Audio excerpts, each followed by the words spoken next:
Assalamualaikum dan salam sejahtera. Hello sahabat Sobi. Sebelum ni aku dah kongsikan dengan korang cara untuk buat perambut T paling mudah dan paling cepat. Tapi aku dah cakap perambut tu hanya sesuai untuk kalau korang mancing ikan yang berskala kecil, ikan keresi, ikan kerapu berskala 1 atau 2 kilo, dan juga untuk korang buat candat sotong. Kali ni aku akan kongsikan dengan korang cara aku buat perambut T khas untuk mancing monster. Dan sebagai bonus, aku akan kongsikan 5 fakta yang mesti korang tahu tentang perambut T ni. So, let's go.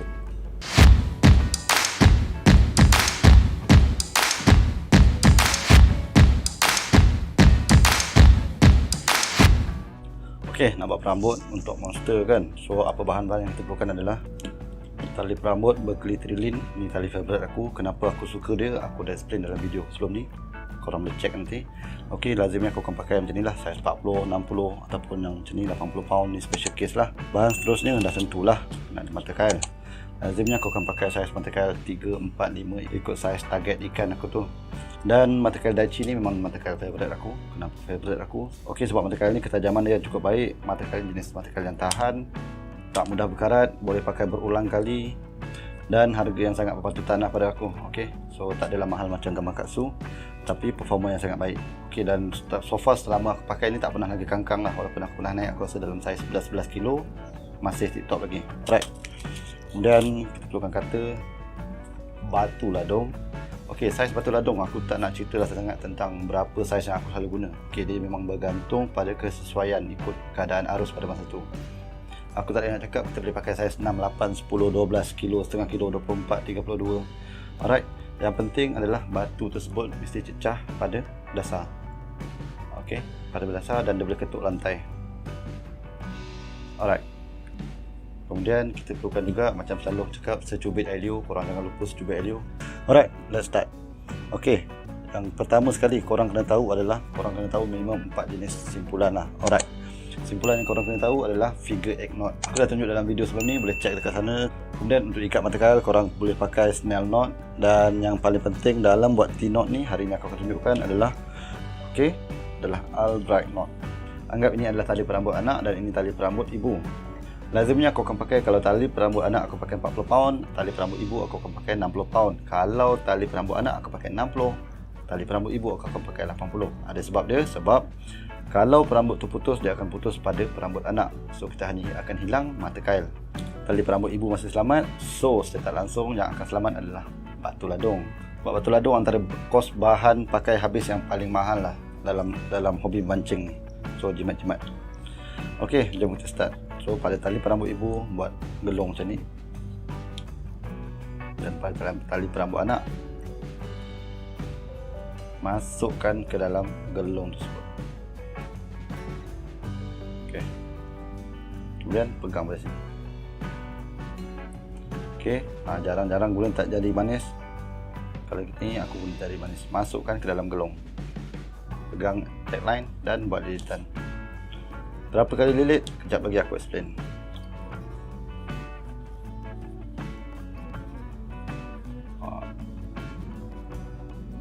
So akan jadi ending, masukkan semula. Kalau tadi kita masukkan daripada bawah, sekarang kita masuk juga balik ke bawah semula. Okey, dan tarik rapat ke pangkal gelung tersebut. Kemudian tarik kemas pada main dan pada tagline. Simpulan seterusnya yang korang kena tahu adalah dropper loop knot. Okey, kegunaan dropper loop knot ni adalah nak bagi kangkang T-knot tersebut supaya jadilah T dia. Okey, caranya adalah hilangkan tali tersebut dan lilitkan. Berapa kali? Lazimnya aku akan pakai dalam 6 kali. Kenapa 6 kali? Kejap lagi aku explain.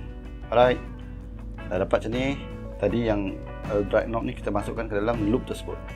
Okey, masukkan ke dalam dropper loop knot. Setelah masuk, okay, tarik dan kita kemaskan.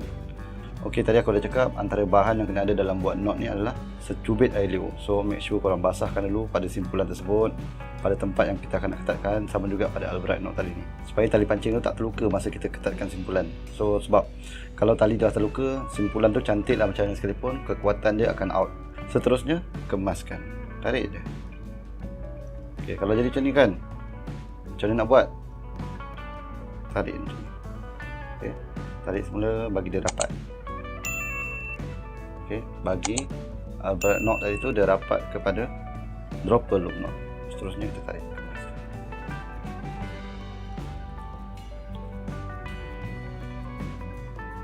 So jadilah dia T-knot.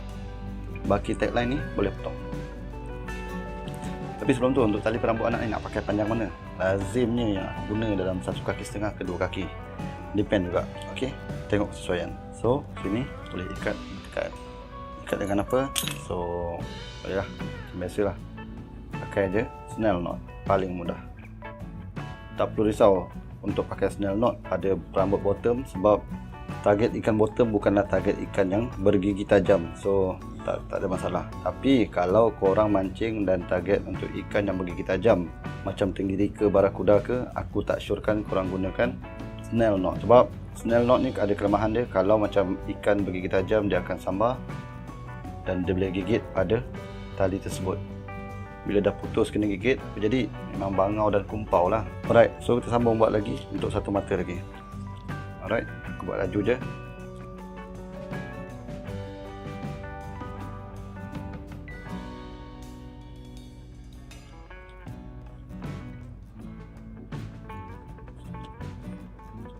So, berapa jarak perlu untuk 2 T-knot ni? Okay, berapa jarak dia adalah bergantung kepada berapa panjang tali perambut anak tu. Ok, so sebelah atas buat ikat figure 8 knot, dan sebelah bawah boleh juga guna figure 8 knot untuk ikat batu tersebut. Alright, jom kita start tengok pada fakta yang mesti korang tahu tentang T-knot. Alright, let's go. Number 1. Fakta 1. Berapa bilangan lilitan yang diperlukan untuk menghasilkan simpulan Albright knot yang paling kuat? Alright, berpandukan pada ujian yang telah aku buat, kekuatan paling optimum adalah pada sekitar 6 ataupun 8 lilitan, 6 hingga ke 8 lilitan. Apabila telah mencecah 8 lilitan, 6 hingga 8 lilitan, kekuatan tersebut telah berada pada kekuatan yang paling optimum. Bermakna kalau kita buat 10 lilitan sekalipun, kekuatan tersebut tidak akan bertambah. Okey, tetapi simpulan Albright knot ni, jika kita menggunakan lilitan yang banyak, 10, 11, 12 atau lebih, akan menyukarkan simpulan itu dibuat. Kekuatan optimum bagi simpulan ini adalah apabila simpulan ini kita lilitkan sebanyak 6 ke 8 lilitan. So macam mana kalau korang memerlukan T yang lebih panjang? Okey, di sini memadai dengan 6 ke 8 lilitan. Seterusnya korang boleh sambung dengan menggunakan half hinge ataupun simpulan mudah. Macam mana? Okey, macam mana kalau biasa dalam buat FG knot, buat half hinge.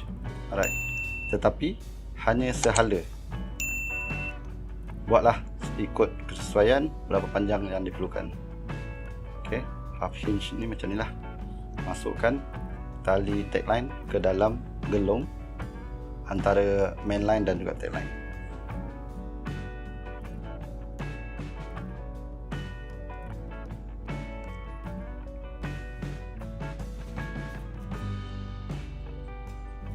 So, sekiranya memerlukan T yang lebih panjang, boleh gunakan half hinge selepas Albright knot tersebut. Number 2. Fakta 2. Berapakah kekuatan simpulan Albright knot ni? Untuk makluman, aku dah uji kekuatan ni lebih 50 kali dalam ujian kekuatan. Kekuatan simpulan ini adalah sekitar 70 ke 75% berbanding kekuatan pada tali perambut anak. Ok, so tak kisahlah korang pakai tali perambut ibu sampai 100 pound sekalipun, simpulan tersebut akan putus pada tali perambut anak. Number 3. Fakta 3. Di manakah kedudukan breaking point bagi simpulan Albright knot ini? Okey, breaking point bagi simpulan T-knot akan terletak pada ending Albright knot. Okey, so tak kisahlah korang pakai buat sampai 100 lilitan sekalipun, dia akan putus pada ending Albright knot. Dan tak kisahlah korang buat half inch sampai 2-3 inci sekalipun, dia tetap akan putus pada ending Albright knot. Dia tak akan putus pada ending half hinge. Number 4. Fakta 4. Berapa kali lilit yang diperlukan untuk menghasilkan T-knot yang paling kuat?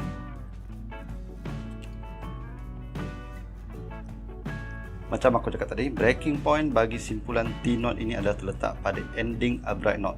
So tak kisahlah berapa kali lilitan sekalipun untuk menghasilkan T-knot tersebut, tak akan membantu dalam menguatkan simpulan tersebut. Kerana titik gagal bagi simpulan T-knot ini adalah terletak pada ending upright knot tersebut. Jadi berapa lilit nak buat pada T-knot bergantung pada keselesaan. Lazimnya aku akan pakai sekitar 6 ke 8 lilitan. Number 5. Dan fakta yang terakhir, berapakah masa yang diperlukan untuk menghasilkan satu T-knot secara santai-santai. So kita ada 60 pound dan 40 pound, dan let's start.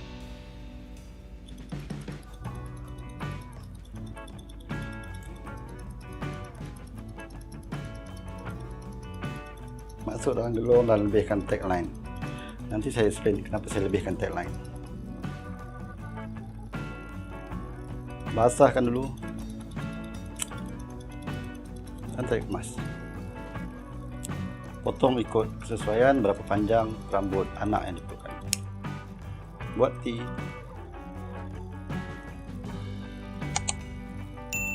Basahkan dulu dan tarik kemas. Siap. So kita perlukan sekitar 1 minit 12 saat. Untuk ini kenapa kita lebihkan? Kalau rasa tak cukup T yang terhasil, boleh sambung T tersebut menggunakan half hinge ataupun simpulan mudah macam yang saya tunjukkan tadi. Kita start buat. Nak mudah pakai gigi.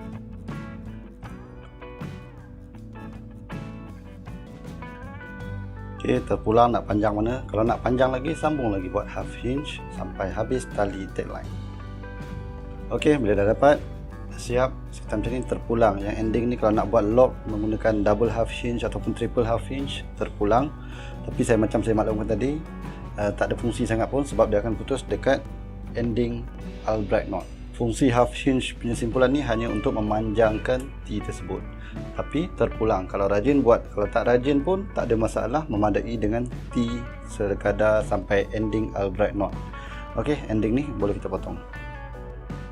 So siaplah satu T-knot yang komplit lah kalau siap dengan ada half hinge di hujung dia. So half hinge tu dia akan berpintal, dan di hujung sini kita ikat mata kail. Kalau dirasakan video ni memberi manfaat, jangan lupa like, subscribe dan juga komen. Dan yang penting, tolong share pada kawan-kawan lain supaya kawan-kawan lain tahu cara macam mana nak buat ni. Sekian, adios, wassalam.